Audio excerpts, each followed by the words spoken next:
Hello friends, good morning. എല്ലാവർക്കും അർച്ചന ചേച്ചി LLB സീരിയലിന്റെ ലേറ്റസ്റ്റ് എപ്പിസോഡ് റിവ്യൂയിലേക്ക് സ്വാഗതം. ഇങ്ങനെ JK താമസിക്കുന്ന ഹോട്ടലിലേക്ക് അർച്ചനയും ചിന്നുവും കൂടി വരികയാണ്. അർച്ചന എന്നിട്ട് അവിടെയുള്ള സ്റ്റാഫിനോട് ചോദിക്കുന്നുണ്ട്, ഞങ്ങൾ അന്ന് അന്വേഷിച്ചു വന്നത് JKയെ കുറിച്ചായിരുന്നു, പക്ഷേ ഞങ്ങൾക്ക് പേര് മാറിപ്പോയതാണ്. അദ്ദേഹം ഇവിടെ ഉണ്ടോ എന്ന് ചോദിക്കുമ്പോൾ ആ സ്റ്റാഫ് പറയുന്നുണ്ട്, ഇന്നലെ വരെ അദ്ദേഹം ഇവിടെ ഉണ്ടായിരുന്നു. ഇന്നലെ ഇവിടെ ഒരു പ്രശ്നം ഉണ്ടായി. അതിനുശേഷം സാറിന് ഇവിടെ താമസിക്കാൻ താല്പര്യമില്ലെന്ന് പറഞ്ഞു ഇവിടെ നിന്ന് പോയി. അദ്ദേഹം എങ്ങോട്ട് പോയെന്നൊന്നും അറിയില്ല. ഇവിടെയുള്ള ഒരു കോളേജിലെ അധ്യാപകനായതുകൊണ്ട് ഈ സിറ്റി വിട്ടു പോവാൻ ചാൻസ് ഇല്ല. JK സാറിനെ കാണാനാണെങ്കിൽ അദ്ദേഹം പഠിപ്പിക്കുന്ന കോളേജിലേക്ക് പോയാൽ മതിയല്ലോ. അവിടെ ചെന്നാൽ അദ്ദേഹത്തെ കാണാൻ പറ്റും. മേഡം, എനിക്കൊരു സംശയമുണ്ട്. ചോദിക്കുന്നത് കൊണ്ടൊന്നും തോന്നരുത്. നിങ്ങൾ രണ്ടുപേരും JK സാറിന്റെ ആരാണ്? വൈഫും മകളുമാണോ? സാറിനെ കുറിച്ച് അന്വേഷിച്ചതുകൊണ്ട് ചോദിച്ചതാണെന്ന് ആ സ്റ്റാഫ് പറയുമ്പോൾ അർച്ചന ചോദിക്കുന്നുണ്ട്, JK സാറിനെ അന്വേഷിച്ചു വരുന്ന എല്ലാവരെയും ഭാര്യയും കുട്ടികളുമാണെന്നാണോ നിങ്ങൾ കരുതുന്നത് എന്ന് അർച്ചന തിരിച്ചു ചോദിക്കുമ്പോൾ ആ സ്റ്റാഫ് പറയുന്നുണ്ട്, JK സാറിനെ കുറിച്ച് ചോദിച്ചതുകൊണ്ടാണ് എനിക്ക് അങ്ങനെ ഒരു സംശയം വന്നത്. അതുമാത്രമല്ല,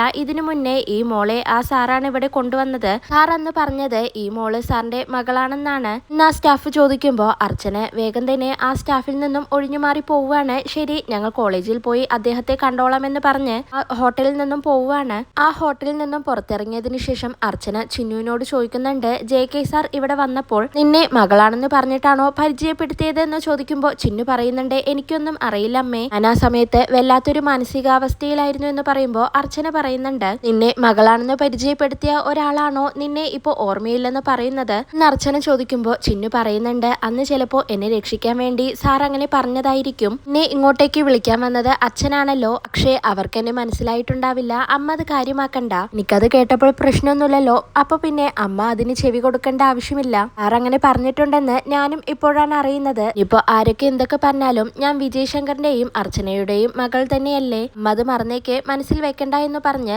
ചിന്നും അർച്ചനയും കൂടി അവിടെ നിന്നും പോവാനായി നിൽക്കുമ്പോഴാണ് അങ്ങോട്ടേക്ക് മധുബാല വരുന്നത്. മധുബാലയെ കാണുന്നതും അർച്ചനയ്ക്ക് കഴിഞ്ഞ സംഭവങ്ങൾ ഓർമ്മ വരികയാണ്. എന്നാൽ മധുബാല അർച്ചനയോട് ചോദിക്കുന്നുണ്ട്, നിങ്ങളെ എവിടെയോ വെച്ച് പരിചയമുണ്ടല്ലോ, പക്ഷെ എനിക്ക് ഓർമ്മ കിട്ടുന്നില്ല എന്ന് പറയുമ്പോൾ അർച്ചന പറയുന്നുണ്ട്, ഞങ്ങൾക്ക് മറവി അഭിനയിച്ച് ശീലമില്ലാത്തതുകൊണ്ട് ഞങ്ങൾക്ക് നല്ല ഓർമ്മയുണ്ട്. നിങ്ങൾ ആരാണെന്ന് ഞങ്ങൾക്ക് മനസ്സിലായി എന്ന് പറയുമ്പോൾ ചിന്നു പറയുന്നുണ്ട്, ഇപ്പൊ ആന്റിക്ക് ഞങ്ങളെ മനസ്സിലായല്ലേ, പിന്നെന്തിനാണ് ആദ്യം ഓർമ്മയില്ലെന്ന് പറഞ്ഞത് എന്ന് ചോദിക്കുമ്പോൾ മധുബാല പറയുന്നുണ്ട്, പെട്ടെന്ന് ഓർമ്മ വന്നില്ല. അല്ലെങ്കിലും കാണുമ്പോൾ തന്നെ ഓർമ്മ വരാൻ നിങ്ങൾ അത്ര പ്രശസ്തരായ ആൾക്കാരൊന്നും അല്ലല്ലോ എന്ന് ചോദിക്കുകയാണ്. അർച്ചനപ്പ പറയുന്നുണ്ട്, ഒരാളെ ഓർത്തിരിക്കാൻ പ്രശസ്തിയുടെ വെള്ളി വെളിച്ചൊന്നും വേണ്ട, നന്മ നിറഞ്ഞ ഒരു പ്രവൃത്തി മാത്രം മതി. ഇത് മാത്രം മതി നല്ലൊരു മനുഷ്യനെ ഓർക്കാൻ എന്ന് അർച്ചന പറയുമ്പോൾ മധുബാലയ്ക്കാണെങ്കിൽ പറയാൻ വാക്കുകളൊന്നുമില്ലാതെ അകത്തേക്ക് പോവുകയാണ്. പിന്നപ്പോ അർച്ചനയോട് ചോദിക്കുന്നുണ്ട്, ആ ആന്റി ഈ ഹോട്ടലിലാണോ താമസിക്കുന്നത് എന്ന് ചോദിക്കുമ്പോൾ അർച്ചന പറയുന്നുണ്ട്, ആർക്കറിയാം, നമുക്ക് എന്തായാലും ഇവിടെ നിന്ന് പോവാമെന്ന് പറഞ്ഞ് അവര് പോവുകയാണ്. അതിനുശേഷം മധുബാല നേരെ പോയി ആ സ്റ്റാഫിനോട് ചോദിക്കുന്നുണ്ട്, ഇവിടെയുള്ള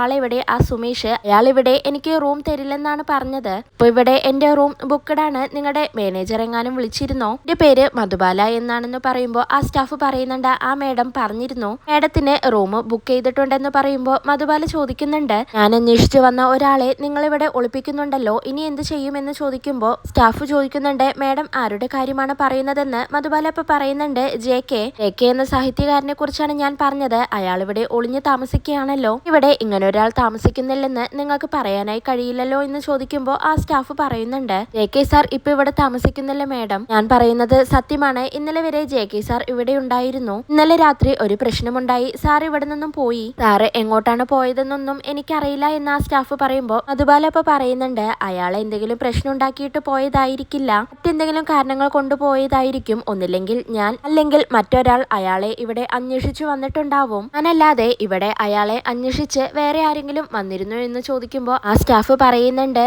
മേഡം ഇപ്പോ ഒരു അമ്മയും മോളോടും സംസാരിച്ചില്ലേ, അവരെന്നെയാണ് JK സാറിനെ അന്വേഷിച്ചു വന്നത് എന്ന് ആ സ്റ്റാഫ് പറയുമ്പോൾ മധുബാല ചോദിക്കുന്നുണ്ട്, ആരാണ് ആ സ്ത്രീയും മോളും? ഇവരും JKയും തമ്മിൽ എന്താണ് റിലേഷൻ എന്നൊക്കെ ചോദിക്കുമ്പോൾ ആ സ്റ്റാഫ് പറയുന്നുണ്ട്, ഇവര് ഇതിനു മുന്നേയും JK സാറിനെ അന്വേഷിച്ച് വരാറുണ്ടായിരുന്നു. ഒരു ദിവസം JK സാർ ആ പെൺകുട്ടിയെ ഇവിടെ കൊണ്ടുവന്നിരുന്നു. പെൺകുട്ടി സാറിന്റെ മകളാണെന്നാണ് ഇവിടെ പരിചയപ്പെടുത്തിയത് എന്നങ്ങനെ ആ സ്റ്റാഫ് പറയുമ്പോൾ മധുബാല മനസ്സിൽ ചിന്തിക്കുന്നുണ്ട്, മകളോ? ഇയാൾക്ക് അങ്ങനെ ഒരു മകളുണ്ടോ എന്നങ്ങനെ ചിന്തിക്കുകയാണ്. അതിനുശേഷം അർച്ചന നേരെ ഓഫീസിലേക്ക് എത്തുകയാണ്. JKയെ കുറിച്ച് അങ്ങനെ ആലോചിച്ചുകൊണ്ടിരിക്കുമ്പോഴാണ് അങ്ങോട്ടേക്ക് ദീപ്തി വരുന്നത്. അർച്ചനെ, ഇതെന്തു പറ്റി? നീ ആകെ മൂഡ് ഓഫ് ആണല്ലോ. നീ ചിന്നുവിനെയും കൊണ്ടുപോകുമ്പോ വളരെ ഹാപ്പി ആയിരുന്നല്ലോ, ഇപ്പൊ എന്തു പറ്റിയെന്ന് ചോദിക്കുമ്പോൾ അർച്ചന പറയുന്നുണ്ട്, വലിയ പ്രതീക്ഷയോടെയാണ് ഞാൻ ചിന്നുവിനെയും കൊണ്ട് കോളേജിലേക്ക് പോയത്. ഇത് തന്നെ JK സാർ സാറിനെ കാണാമായിരുന്നു, പക്ഷേ അയാൾ ലീവ് എടുത്ത് നാട്ടിലേക്ക് പോയി. ഇങ്ങനെയാണ് കോളേജിൽ നിന്ന് അറിയാനായി സാധിച്ചത് എന്ന് പറയുമ്പോൾ ദീപ്തി പറയുന്നുണ്ട്, അയാള് ലീവ് എടുത്ത് പോയതൊന്നും ആയിരിക്കില്ല, പുതിയ നോവൽ എഴുതാനായി എങ്ങോട്ടെങ്കിലും മാറി നിന്നതാവും. നീ എന്തായാലും നിരാശപ്പെടേണ്ട.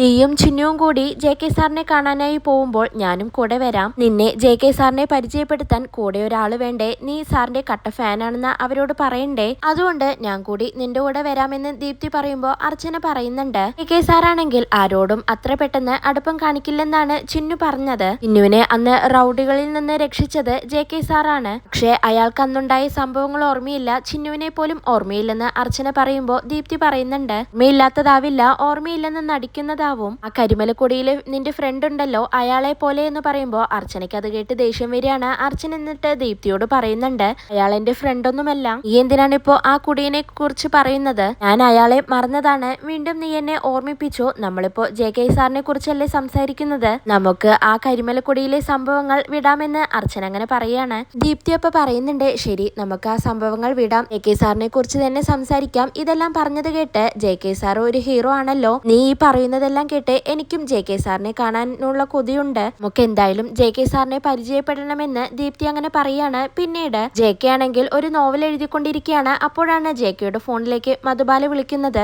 JK ആണെങ്കിൽ ഫോൺ അറ്റൻഡ് ചെയ്തുകൊണ്ട് ആരാണെന്ന് ചോദിക്കുമ്പോൾ മധുബാല പറയുന്നുണ്ട്, നിങ്ങളുടെ ഫോണിൽ എന്റെ നമ്പർ ഉണ്ടാവില്ല, ഞാൻ ആരാണെന്ന് അറിഞ്ഞാൽ നിങ്ങൾ ഫോൺ എടുക്കില്ലല്ലോ, ഇത്ര കാലം നിങ്ങൾ നിങ്ങളുടെ നമ്പർ ഇങ്ങനെ മാറ്റിക്കൊണ്ടിരിക്കും, നിങ്ങൾ വലിയൊരു ജേർണലിസ്റ്റ് അല്ലേ, ഇത്ര കാലം നിങ്ങൾക്ക് ഇങ്ങനെ മുങ്ങി നടക്കാൻ കഴിയും എന്നങ്ങനെ മധുബാല ചോദിക്കുമ്പോൾ JK പറയുന്നുണ്ട്, എനിക്ക് നിന്നോട് സംസാരിക്കാൻ താല്പര്യമില്ല, വെച്ചിട്ട് പോടി എന്ന് പറഞ്ഞ് ഫോൺ കട്ട് ചെയ്യാണ്. വീണ്ടും മധുബാല JKയുടെ ഫോണിലേക്ക് വിളിക്കുകയാണ്. JK എന്നിട്ട് ദേഷ്യം വന്ന് വീണ്ടും കോൾ അറ്റൻഡ് ചെയ്യുന്നുണ്ട്. എനിക്ക് നിന്നോട് സംസാരിക്കാൻ താല്പര്യമില്ലെന്നല്ലേ പറഞ്ഞത്, പിന്നെ എന്തിനാണ് വീണ്ടും വിളിക്കുന്നത് എന്ന് ചോദിക്കുമ്പോൾ മധുബാല പറയുന്നുണ്ട്, നിങ്ങൾ താമസിച്ചുകൊണ്ടിരുന്ന ആ ഹോട്ടലിലാണ് ഞാനിപ്പോൾ ഉള്ളത്, എനിക്ക് എന്തായാലും നിങ്ങളെ ഇപ്പൊ തന്നെ കാണണമെന്ന് പറയുമ്പോൾ JK പറയുന്നുണ്ട്, അതൊന്നും നടക്കില്ല, എനിക്ക് നിന്നെ കാണണ്ട എന്ന് പറയുമ്പോൾ മധുബാല വീണ്ടും പറയുന്നുണ്ട്, അതൊന്നും പറഞ്ഞാൽ പറ്റില്ല, എനിക്ക് നിങ്ങളെ കാണണം, ഒന്നില്ലെങ്കിൽ ഞാൻ ഇങ്ങോട്ടേക്ക് വരാം, അല്ലെങ്കിൽ നിങ്ങൾ എന്നെ കാണാൻ ഇങ്ങോട്ടേക്ക് വരണം, നിങ്ങളിപ്പോൾ എവിടെയാണ് താമസിക്കുന്നത്, എവിടെയാണെന്ന് പറഞ്ഞാൽ ഞാൻ അങ്ങോട്ടേക്ക് വരാമെന്ന് മധുബാല പറയുമ്പോൾ JK പറയുന്നുണ്ട്, പറയാൻ എനിക്ക് മനസ്സില്ല, നീ എല്ലാം അന്വേഷിച്ച് കണ്ടുപിടിക്കുന്ന ആളല്ലേ, ഞാനിപ്പോ എവിടെയാണെന്ന് നീ അന്വേഷിച്ച് കണ്ടുപിടിച്ചോ എന്ന് JK പറയുമ്പോൾ മധുബാലയാണെങ്കിൽ വീണ്ടും വീണ്ടും JK കാണണമെന്ന് ആവശ്യപ്പെടുകയാണ്. ഒടുവിൽ JK പറയുന്നുണ്ട്, ഞാൻ നിന്നെ കാണാൻ തയ്യാറാണ്, പക്ഷേ ഈ കൂടിക്കാഴ്ച അവസാനത്തേതാണ്, അതോടെ ഞാൻ എല്ലാം അവസാനിപ്പിച്ച് തരാം, ഒന്നില്ലെങ്കിൽ ഞാൻ അല്ലെങ്കിൽ നീ, നമ്മളിൽ രണ്ടുപേരിൽ ആരെങ്കിലും ഒരാൾ മാത്രമേ ഇന്നുണ്ടാവൂ എന്ന് പറഞ്ഞുകൊണ്ട് ദേഷ്യപ്പെട്ട് JK ഫോൺ കട്ട് ചെയ്യാണ്. അതിനുശേഷം ദീപ്തിയും അർച്ചനയും ചിന്നുവും കൂടി ഒരു ഷോപ്പിലേക്ക് വരികയാണ്. ദീപ്തിയുടെ വീട് അലങ്കരിക്കാനായി കുറച്ച് സാധനങ്ങൾ വാങ്ങാനാണ് അങ്ങോട്ടേക്ക് വരുന്നത്. ദീപ്തി എന്നിട്ട് അർച്ചനയോട് പറയുന്നുണ്ട്, എന്റെ സെലക്ഷൻ വളരെ മോശമാണ്, നിങ്ങൾ കൂടി ഉണ്ടായിരുന്നെങ്കിൽ നന്നായിരുന്നു, നമുക്ക് വേഗം തന്നെ സാധനങ്ങൾ വാങ്ങി ഇവിടെ നിന്ന് ഇറങ്ങാം, വായു എന്ന് പറയുമ്പോൾ അർച്ചന പറയുന്നുണ്ട്, ഞാനില്ല, നീ തന്നെ പോയി വാങ്ങിയാ മതി എന്ന് പറയുമ്പോൾ ചിന്നു പറയാണ്, വേണ്ടമ്മേ, ദീപ്തി ആന്റിയുടെ കൂടെ നമുക്കും പോവാം, പെട്ടെന്ന് തന്നെ ഇറങ്ങാമെന്ന് പറഞ്ഞ് അവരെങ്ങനെ ആ ഷോപ്പിനകത്തേക്ക് കയറാനായി നിൽക്കുമ്പോൾ അവിടെയുള്ള ഒരാള് അവരോട് പറയുന്നുണ്ട്, നമുക്കൊരു പടം വരച്ചിട്ട് പോവാം മേഡം പ്ലീസ് എന്ന് പറയുമ്പോൾ അർച്ചന പറയുന്നുണ്ട്, ഇപ്പൊന്നും വേണ്ട,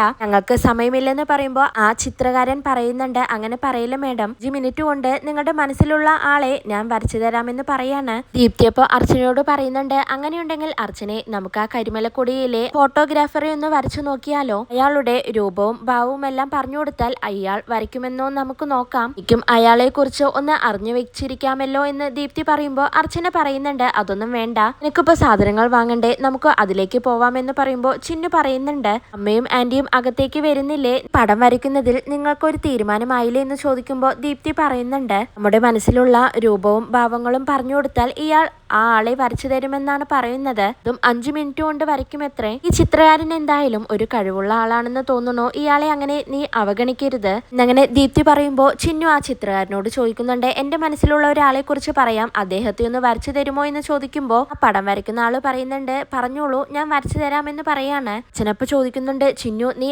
ആരുടെ പടം വരയ്ക്കാനാണ് ഉദ്ദേശിക്കുന്നത് എന്ന് ചോദിക്കുമ്പോൾ ചിന്നു പറയുന്നുണ്ട്, നിങ്ങൾക്ക് രണ്ടുപേർക്കും സർപ്രൈസ് തരുന്ന ഒരാളെ തന്നെ ഞാൻ വരപ്പിക്കാം, JK സാറാണത്, പറയുന്നത് ഞാൻ ജെ.കെ. സാറിനെ വരപ്പിക്കട്ടെ എന്ന് ചോദിക്കുമ്പോൾ ദീപ്തിയും അർച്ചനയും പറയുന്നുണ്ട് ശരി നീ പറഞ്ഞോളൂ എന്ന് പറയാണ്. അങ്ങനെ ചിന്നു ആ ചിത്രകാരന് ക്യാഷ് എടുത്തു കൊടുത്തുകൊണ്ട് ജെ.കെയുടെ രൂപവും ഭാവവും എല്ലാം പറഞ്ഞു കൊടുക്കുകയാണ് ദീപ്തിയോടും അർച്ചനയോടും. എന്നിട്ട് പറയുന്നുണ്ട് ചിന്നു നിങ്ങൾ ഫുള്ളായിട്ട് വരച്ചിട്ട് കണ്ടാൽ മതി, ഇപ്പൊ നോക്കണ്ട എന്ന് പറയാണ്. അതിനുശേഷം ജെ.കെ ആണെങ്കിൽ മധുബാലയെ വെയിറ്റ് ചെയ്തുകൊണ്ടിരിക്കുകയാണ്. മധുബാലയെ കാണാതെ വരുമ്പോൾ ജെ.കെക്ക് ദേഷ്യം വന്ന് പോക്കറ്റിൽ നിന്നും മദ്യം എടുത്ത് കുടിക്കുകയാണ്. അപ്പോഴേക്കും അങ്ങോട്ടേക്ക് മധുബാല എത്തുകയാണ്. മധുബാലയെ കാണുന്നതും ജെ.കെ ചോദിക്കുന്നുണ്ട് എവിടെയെങ്കിലും പോയി എന്നെ ജീവിക്കാൻ നീ സമ്മതിക്കില്ലാലേ, നീ എന്തിനാണ് എന്നെ തേടി ശല്യം ചെയ്യുന്നത്? ഈ കാരണം ഞാൻ നാടുപേക്ഷിച്ച് കാട്ടിൽ പോയി ജീവിക്കണോ? പറ, നീ എന്തിനാണ് ഇവിടെ വന്നത് എന്ന് ചോദിക്കുമ്പോൾ മധുബാല തിരിച്ചു ചോദിക്കുന്നുണ്ട് നിങ്ങൾ എന്തിനാണ് ഈ നാട്ടിലേക്ക് വന്നത്? സ്ഥലത്തേക്ക് തന്നെ നിങ്ങൾ എന്തിനാണ് ജോലി തേടിയെത്തിയത്? നിങ്ങൾ ആരാണെന്ന് വെളിപ്പെടുത്താതെ എന്തിനാണ് ഈ നാട്ടിൽ ചുറ്റിക്കറങ്ങുന്നത്? ഇവിടെ നിങ്ങൾക്ക്